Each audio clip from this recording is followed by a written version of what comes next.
As a wife and an entrepreneur, here's a list of 3 things I won't finance. Why? And an example. Number one, perfection.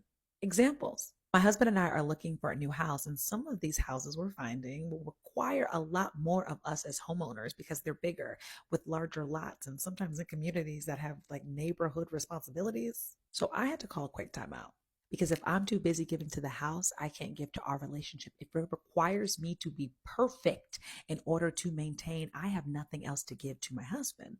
We don't operate with me giving him my last drop and him giving me his last drop.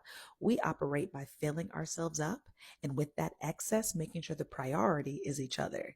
Can't do that if I'm financing perfection somewhere else. As a business owner, it deals with my multifamily properties. I'm not going to buy an apartment building where 90% of the tenants have to pay before I break even.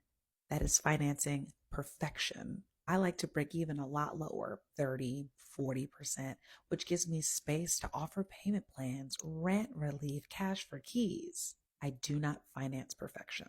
Number two, fantasies. Back to our house hunt, I thought I wanted a lot of land. Currently own 2 acres, thought I might want to go up to 6 or 10. But when we went to go see some of those properties, it kind of hit me pretty hard. Like, this is going to require a lot more work on your part. If you're at the top of your budget, if you have to heavily finance this fantasy, there's no wiggle room for mistakes or realizing that in a couple months you don't actually want this. And as an entrepreneur, I don't finance fantasy flips. I know the flips that work for me in my budget. I try to stay all in under $200,000. I might creep up a little bit, but I'm not going to heavily finance something that's $1 million flip because I've never done that before. It's all in my brain, my ability to do that level of work. And finally, trends. I do not finance trends as a wife or as an entrepreneur because the allure of a trend is it being hot. The moment that starts to fade, you're going to want the next thing. The issue is you're still paying for the old one because you financed it. You didn't pay for it outright.